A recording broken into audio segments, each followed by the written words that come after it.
Pozdrav svima! U ovom videu ću vam pokazati kako da se rešite bola u uvetu brzo i lako uz pomoć jedne vrlo lekovite biljke koju morate imati u kući, a to je čuvarkuća. Čuvarkuća je inače vrlo zahvalna biljka za čuvanje. To govori njen latinski naziv semper vivum, što znači večno živuća. Ona bukvalno može da raste na kamenu, ne smeta joj ni sneg, ni led, ni minus 20, ni plus 40. Jedino što može da joj smeta je da se konstantno previše zaliva. Zalivajte je na par dana kao što biste i kaktus i njoj će biti super. U pitanju je višegodišnja biljka i u saksiji će rasti tokom cele godine. Ima mesnate listove koji su šiljati na vrhu i ti vrhovi mogu biti različitih boja.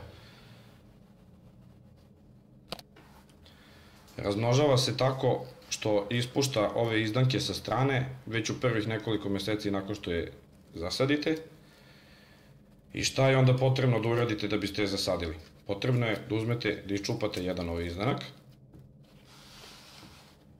uzmete saksiju, napravite rupu, stavite izdanak, to fino pokrijete i eto, vi imate čuvarkuću u vašem domu. A zašto biste morali da je imate u domu? Pa, prvo, ne traži nikakvu pažnju, a kao drugo, može nam pomoći i u onim trenucima kada nam je pomoć stvarno potrebna. Ona ima antiupalna i antiseptička svojstva, te predstavlja dobro rešenje za opekotine, kurje oči, rane, čireve, herpes, zostere, bilo šta tog tipa. I mi to tretiramo tako što uzmemo list od čuvarkuće, isečemo ga fino i položimo na ranu. I taj proces treba da ponavljamo nekoliko puta. A sok od biljke se može koristiti kod upale grla, uha ili zuba.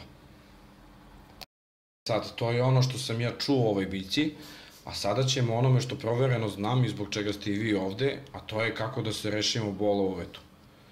Ono što nam je potrebno je da u čuvarkući uzmemo par listova ili ove izdanke, jer nam je potreban sok iz nje, da uzmemo jednu kašiku i da iscedimo to. Pritisnemo.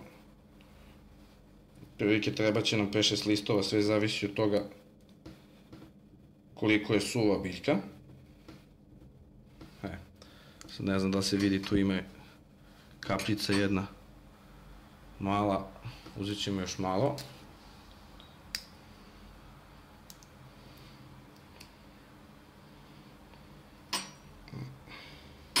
To bi trebalo da je to.